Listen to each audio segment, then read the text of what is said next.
Greetings, everybody. It's your boy Akil again. Thanks so much for joining me. Without too much ado, I'd like to dive right into this topic because this is, a really explosive one and a really important one that sort of rears its ugly head every now and again because it is a perennial issue. It's not really like a flavor of the month kind of issue. I'm referring, of course, to the Harvey Weinstein sexual harassment or sexual assault. You could almost call it like a super scandal, like an amalgamation of smaller scandals jumbling together, sort of like Superstorm Sandy. That's how I think of it. The reason I want to do this issue actually is sort of illustrated by a comment that a friend of mine posted underneath my status when I actually spoke out on Facebook and invited people to join this discussion. You want to do a YouTube chat about Harvey Weinstein? What's to discuss? He's a predatory scumbag. Is there anything more to be said about it than that? And I actually said, you know what? I think there is. I think there's a lot more to be said about it. And who better to say things about it than the guests I have with me here today. Those of you viewers who've seen my channel before will probably recognize my guests. I hope you do. In the top left corner, I've got my friend Charles Boyd. Charles? Hi there. In the bottom left corner, we have the lovely, fierce Anna Shea fan. Anna? Hi, y'all. And in the bottom right corner, my most recent guest, Kat Murdy. Hey, everyone. So glad you guys could join me today. I think we can all agree that Harvey Weinstein is one slimy piece of work. The things that he's accused of doing are very slimy. I'm sure we all approach the issue from that same perspective. So I think the most interesting development that's taken center stage since the news broke is the whole Me Too campaign on social media. A lot of people, mainly women, are speaking out in concise fashion all over social media to express their own experiences with sexual assault and sexual harassment in response to the Harvey Weinstein case. So I would love to hear from each of you your thoughts on that phenomenon in and of itself and whether you think it really makes a useful contribution to the goal of combating this kind of behavior. Why don't we start with you, Kat? Yeah, definitely. I'm glad you asked me this, Akil. I've been thinking a lot about the Me Too campaign for the last couple of days, and, I have very mixed feelings. On the one hand, I'm really supportive of people coming out and telling their stories, and I'm hopeful that it will actually change hearts and minds. But there's also a few things about the campaign that are just rubbing me the wrong way. Just on the basic level, the fact that the original text, I can't remember it exactly from memory, but the original prompt that people started sharing was all about women speaking out. And of course, women aren't the only people who suffer from sexual abuse and sexual assaults. While it is true that women are much more likely to be sexually assaulted than men, and that the vast majority of people who commit assaults are men, I think that this really erases not only the men who are assaulted, it also erases the fact that even more so than women, trans people are also very often targeted for sexual assault. So I think that was a big concern of mine. I'm also concerned, and this is something that I talked to several sexual assault survivors about as well after the campaign has come out. The Dear Prudence column about it today, seeing these stories over and over again in a field to the point where it becomes viral. On the one hand, these are stories that people need to hear. On the other hand, for survivors of this kind of abuse, it can be, and I know triggering is not something that a lot of libertarians like to hear, but this is something that can make you relive certain parts of your own history that you may have wanted not to have to face on a daily basis, right? I'm also a little bit concerned that campaigns like Me Too, while well-intentioned, tend to place the blame on those who've been abused, or at least put the onus on those who have been abused to come out, share their stories. And it reinforces this idea that those who have trauma in their past owe their story to everyone else, that somehow they need to be on the front line explaining why abuse is wrong. We're not talking about, okay, let's put abusers on the front line. It's the onus is on them, or let's come out and help people. We're saying we want to hear your stories. You have a duty to share your story. You have to share your story and then have that picked apart. And I think that that's kind of a dangerous impulse. My last and final concern is that it does conflate a wide variety of abuses of consent. The reason that I saved that for the last is that I'm actually not sure how I feel about this. On the one hand, I think that saying that everything from catcalling to a violent rape, those are all indicative of a massive problem our society. And I think that on the one hand, bringing all of those together as one story is a good way to show how prevalent this is. On the other hand, I'm a little bit worried that it conflates it and it tends to make people consider stories of rape much less seriously. Now, I don't mean to say that this means that catcalling is okay. It's something that we don't need to be concerned about. But I do worry that it does make people take survivor stories less seriously, which is always a concern. That's a very interesting and I think thought-provoking list of concerns. I'm Anna, sorry? let's hear from you next. I actually just wanted to roll it back a little bit. The Me Too campaign actually has been going on for well over a decade. It's just becoming a thing now. And it was actually started by a woman who originally she was a camp counselor in New York. She's now the executive director of a nonprofit in Brooklyn that's specifically for girls and women of color to help them get through the process of surviving sexual assault, rape, violent crime, that kind of stuff. So Me Too started a long time ago. Her moment actually was with a girl that she had in one of her groups at camp who opened up to her about what was happening to her at home. And because it so closely touched her own experiences, she couldn't really deal with it that well. And she couldn't even say to the girl, "Me too," to paraphrase something that she had said. Granted, it's becoming a giant phenomenon now because Alyssa Milano actually, who also credited this lady, she tweeted about it, and then it's got 12 million hits on Facebook at this point. 45% of Facebook users have somebody on their friends list who has a Me Too story or has just simply said Me Too. But it has origins way, way beyond this Hollywood scandal. And I think actually this is going to sound terrible in a way, but it's actually a sign that things are getting better, that we are taking things as seriously as we are. Like, he was sacked from the company, his own company. Everybody's just throwing him under the bus. They're like, you know what? Enough is enough. And this is really sad to say, but in Hollywood especially, the things that he's done to people are not unusual. And it hasn't been. It's always been an extraordinarily predatory environment out there. I mean, Judy Garland had... Gosh, what all did they get her on? They had her on uppers and downers. She had abortions. You know, she was raped. There was all kinds of things that happened to her that eventually just kind of made her crazy. And that happened to a lot of actresses. But nobody ever really took it seriously enough to do it. It was just, them's the breaks, you know? But now, like, people are actually like, they're like, no, this is a problem. We're actually starting to have a very serious conversation about it. Now, there are those people who, as Kat said, their minds are not being changed and they're not understanding the magnitude of what they say they're supporting, at least passively. I think this is a very powerful litmus test in your own social circles in a way to figure out who thinks what and who your allies are actually. I mean, that's small potatoes, all things considered. But I do think that when we're talking about these things, we have to kind of keep that giant meta picture in mind. This has been a long time coming. This is nothing new. And I think it's incredibly wonderful that for the first time really in history, in human history that I can think of, we have millions of people who are like, you don't have to put forth the work to hide somebody else's shame anymore. Let's talk about this very publicly. And I think that's a wonderful thing. I mean, you're going to have asshats. It's just going to happen. We'll deal with them. But this is an important and a really great first step, in my opinion. It's been a long time Right, Sam Cooke. And hopefully a change is coming. Absolutely. That's a very good point, actually. I'm glad you brought that up, Anna, because it's true. Women have been sharing their experiences with rape and sexual assault and sexual harassment, the whole works, for decades now. I remember not too long ago seeing an old episode of the sitcom A Different World from 1991, maybe, where they did an episode about sexual assault on campus. You've had the Take Back the Night campaign since, I think, the 90s, if not earlier. And of course, you had prominent feminists publishing books like Against Our Will since the 70s.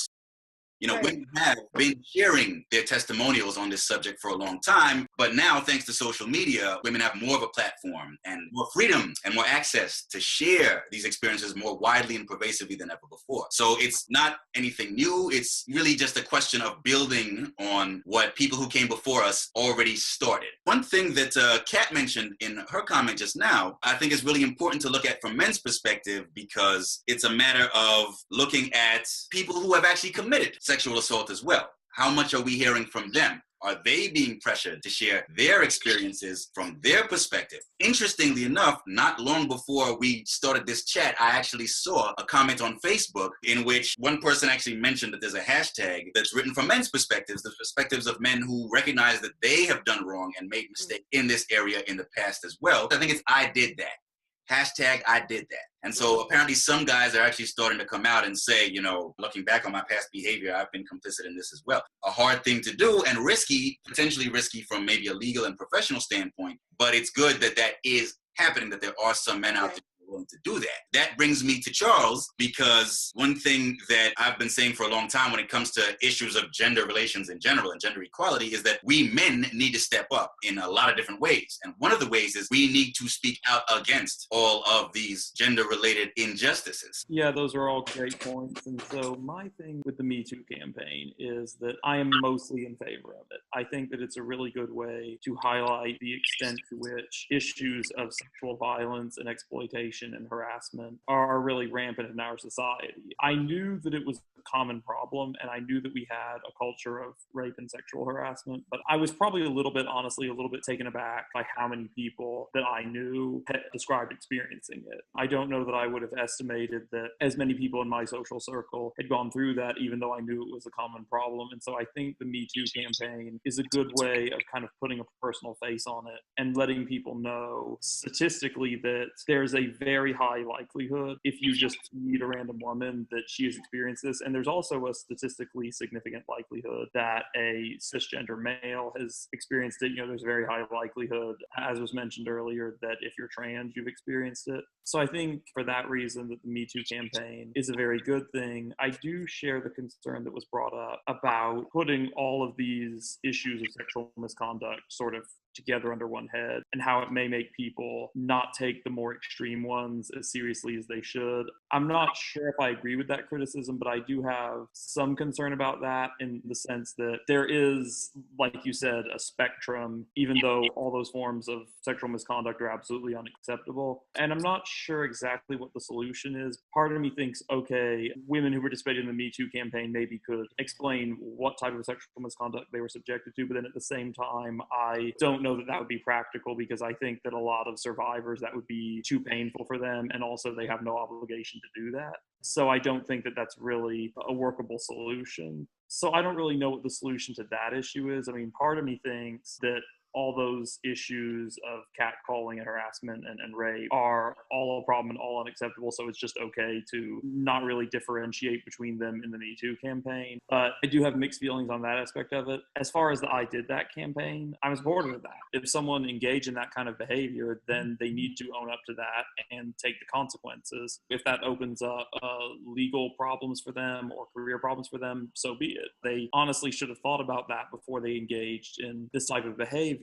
As far as what men need to be doing differently, I think that, first of all, one of the really important issues is, if you see something, say something. It can be difficult to figure out what to do if someone comes to you, says that they were raped, but doesn't want to press charges. That's a very tough situation. I mean, there are things you can do in that situation, but it is difficult to navigate that. However, I think that if you see something, you have an obligation to report that. I think that when people make sexist remarks, or, for example, make rape jokes, or something like that, I think that you have to call that behavior out. I was having a conversation with some guy recently where he said that he had been charged with sexual harassment and stalking, and we got interrupted before the conversation could finish. But I actually just said very flatly, not smiling or joking or anything like that, I just said, did you do that? If he did do that, then I wanted to call him out on it, and I wanted to try to find some way of taking him to task for that behavior. But I realize it can often be difficult to figure out exactly what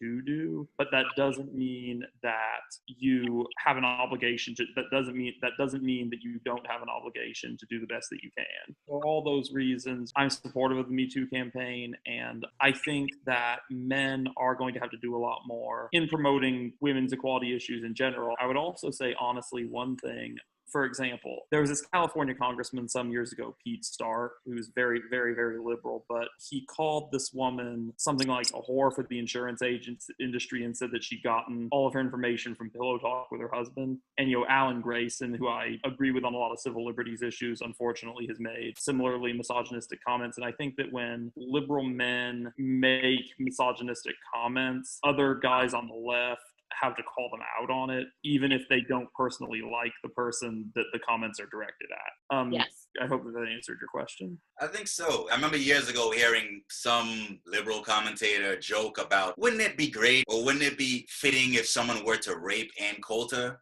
And I remember thinking, for God's sake, no, it would not be. It would not be funny. It would not be cool. It would not be poetic justice. Ann Coulter, I think she's pretty awful, pretty reprehensible on the whole. But no, rape is never okay. It's never justified, ever, ever, ever, ever, ever. It's one of those absolute principles that I think we should all be able to agree on. So you're right. We do need to call out when we do hear certain people making those kinds of statements. Anna, did I notice you raising your hand earlier that you wanted to make a point? Yeah, I had a lot of things actually that I was thinking about. You were talking about what men should do. And I think that's a really good way to start the conversation. Honestly, for the entirety of the 20th century, where we actually started having real conversations about what happens to women when they're assaulted or raped, it's all been on us the whole way through. And the question's always been, what did we do?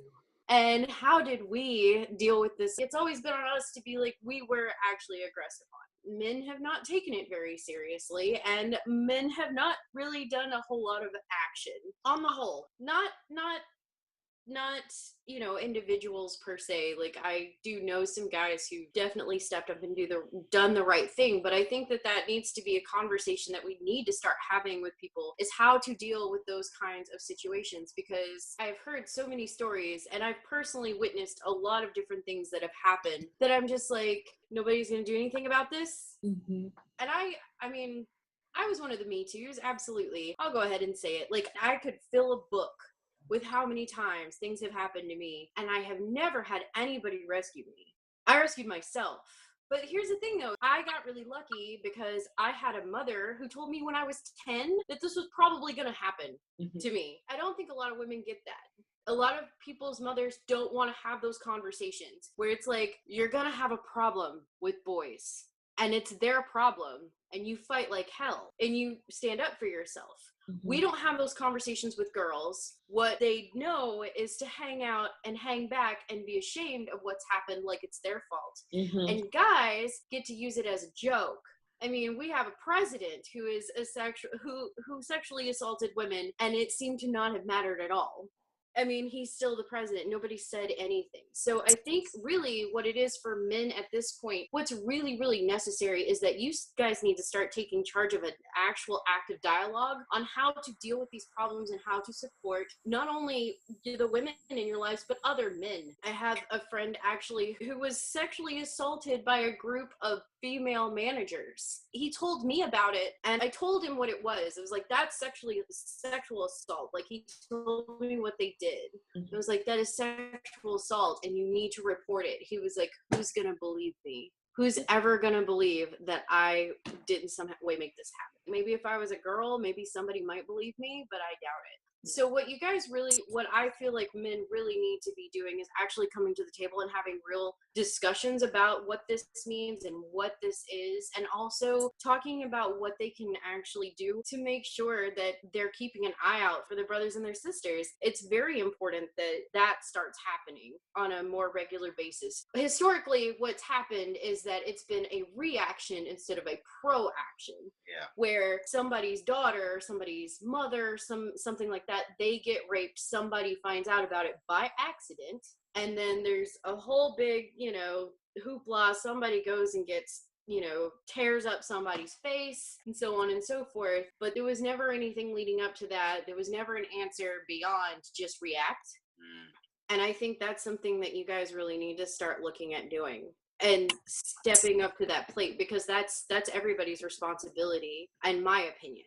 I remember when I was starting college, I actually got some cautionary speeches from one of my uncles and from my mother and several of my aunts. My uncle was telling me, if you go to parties, don't let anyone else pour a drink for you. Pour it yourself or watch them pour it, etc., etc. And I remember my mom and my aunts telling me, don't you let any girl make you do anything you don't want to do. Now, in my mind at the time, without saying this out loud, my reaction was, it makes you think I'm not going to want to do it. Looking back years later, I realized that I had the luxury of reacting to it in such a flippant manner, largely because I'm a guy and I'm going to be less likely to fall victim to or be targeted for that kind of crime in the first place, right? If I were a young woman, it wouldn't have been nearly as funny. We need to take this issue a lot more seriously all around. Kat, you definitely wanted to add something as well, I think. Yeah, absolutely. You know, at first I was thinking, man, I wish I hadn't started out because I feel like what I was saying, it sounded too negative. And, you know, I really am largely in support of the Me Too campaign. But actually now I'm happy that we did because I liked hearing what Anna Shea and Charles had to say and what you had to say. And I think that it really framed a lot of the issues that I was bringing up. You know, as Anna Shea said, just to start out with a more positive view on this, the fact that we're even having this discussion is huge. It's not even just like 20 years ago. I don't think 5 years ago you could get enough of a groundswell, this kind of groundswell that we're seeing behind this issue, where the vast majority of Americans, you said 45% of Facebook contacts, and I'm probably biased because it's literally my entire Facebook right now and all over Twitter, you know, I don't think you'd have all these people talking about these issues. And more importantly, I don't think that people would feel safe enough to share this because it has always been treated as a shame. That it's something you should be ashamed of. Because you did it. Because somehow. right. It's somehow your fault. Right. Yeah. And I think that that's still happening. That is absolutely still happening. Even with Weinstein, I mean, we look at covers coming out on magazines saying things like, oh, look, she tried to trade for a better business deal after this happened. Or, oh, look, but she dresses so slutty, which is so ridiculous, of course, right? How is that even a question? I'm sorry. Did she consent to this? No? Oh, good. We're done with this question. So I do think that it's positive that this is even a discussion, but I do think that we're still sort of trapped in those mindsets. There's still a lot of element of shame, and I think there's a lot of people, even with the Weinstein scandal, who are trying to blame it on the victims, and I don't like that word. I feel it victimizes people. I prefer survivors or people who've experienced it, but people who are trying to blame it on them, people who said, oh, look, they built their career after this. Why didn't they come out and say something? But Courtney Love said something and she was immediately squeezed out and wasn't able to build her career past that point. And she even said that she knew that would happen on camera when she did it, right? Do you have any advice for a young girl moving to Hollywood? I'll get lively with this. Like Harvey Weinstein invites you to a private party and Four Seasons stuff. Yeah. And that's still a problem. It's still very much a problem. And I'm also glad that, Akil, both you and Charles brought up the point of how do people address this? Well, you're right. I did talk earlier about how this is on a spectrum. But things on a spectrum tend to move much closer and closer, right? So when we excuse something, particularly men, it's not just men. Women should be speaking out. Everyone should be speaking out. If your buddy makes a rape joke and you laugh at it, you're in some way telling him this is okay. This is an okay, funny thing. And it just sort of moves on like that. And this is something I talk to some of my male friends a lot. They'll tell me, oh, you know, I was hanging out with some buddies at the club and my one friend got really drunk and he kept groping girls and I was really uncomfortable and I was trying to like sort of stand between them so that he wouldn't do that. And I'm like, did you say anything? He's like, oh, well, I didn't want to make a scene. Well, dude, like, that's the time to call out your buddy and say, don't do that. It's kind of already a scene when you're trying to put your hand up somebody's skirt.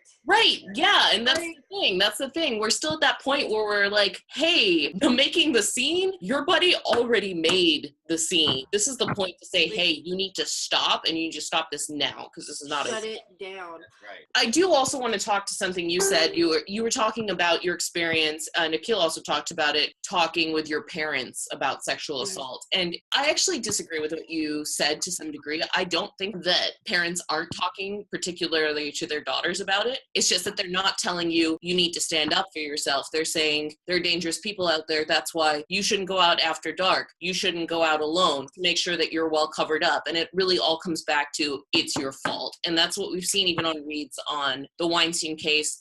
Miriam, I forget her name, Balick, from The Big Bang Theory. You know, she had a big piece that people responded to in that way, where she kind of came out with like, oh, I always made the decisions to not wear makeup and not go after sexy roles because I knew this would happen. And I think there's an element of truth to that, and self-protection is important. But then turning around and saying that if you didn't react to this in this way, if you weren't doing this, then it's kind of your fault. That's not okay.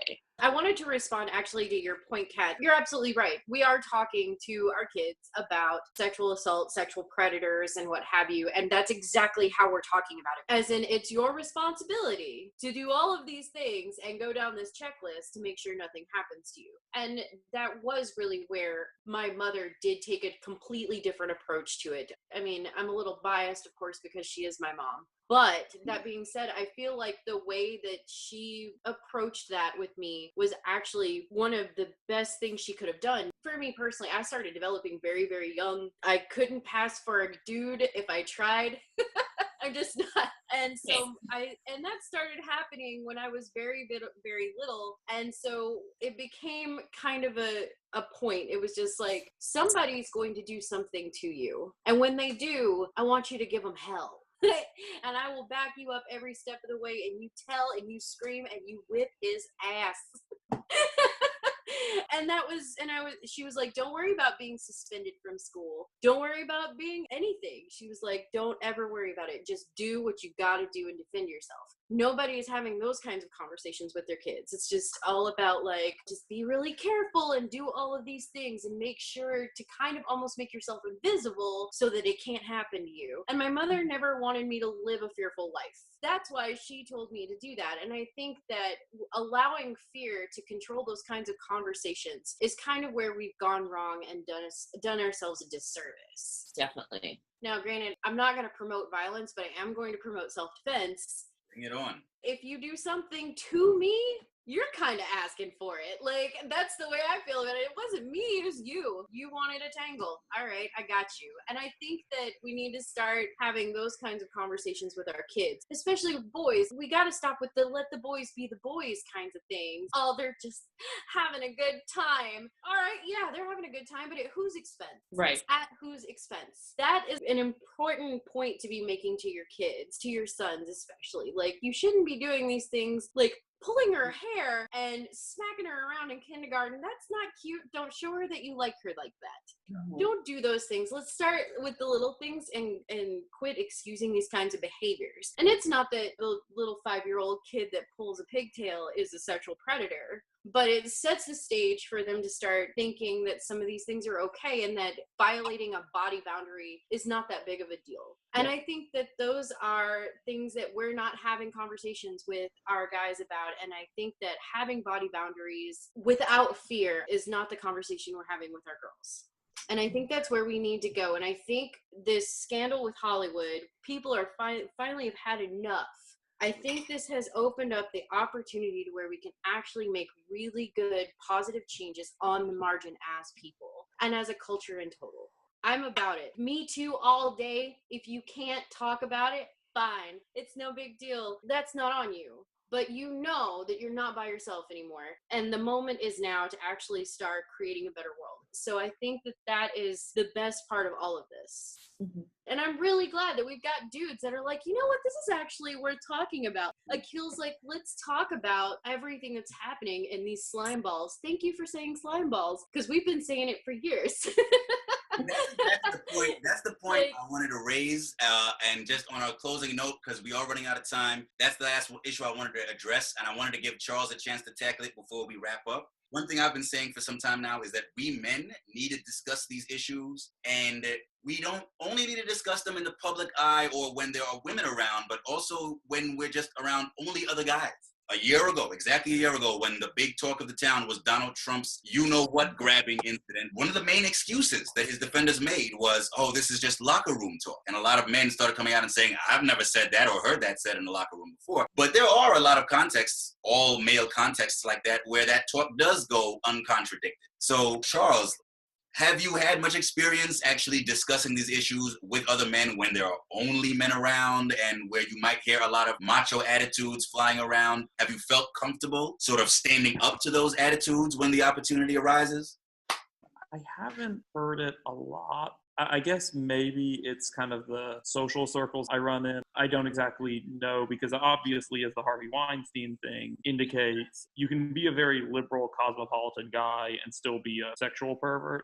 But I do wonder if I haven't been exposed to this as much because, and when I say exposed to this, I mean that I haven't heard guys saying this kind of stuff as much, maybe because I tend to run in kind of liberal intellectual circles and a lot of my friends are women. But when I have heard comments like that brought up, I've certainly tried to say something. Like when that guy commented when I was at the party and a guy, and I hadn't known him, I have not been in contact with him since then. But when he mentioned being accused of sexual misconduct, I was trying to kind of get to the bottom of it so that I could figure out if I needed to call him out, but the conversation sort of got cut short. I've had other situations where somebody sort of made a comment that I guess you would say it was kind of unclear what the meaning behind it was. So I wasn't sure, where I was kind of thinking, well, do I need to say something? Is that what I think he said, or is it actually something more innocuous or at least less disturbing? When guys make sexist comments, I've certainly tried to call them out on it, but I admit that I could probably be doing better. I think there's always a natural instinct to not want to rock the boat, especially if you're in a social situation, but that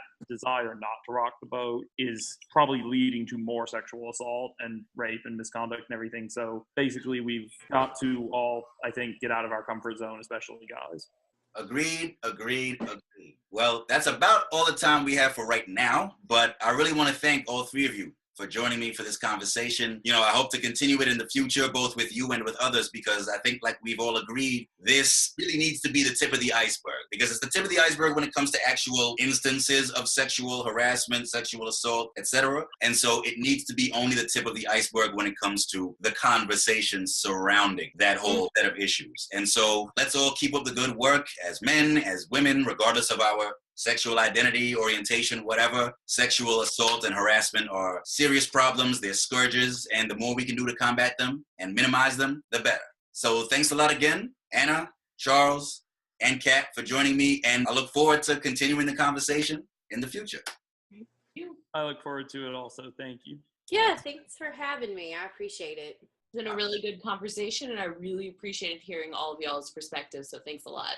Yeah, it was really cool. Fantastic. All right, well, we'll be at it again someday. Stay tuned, everybody. Later.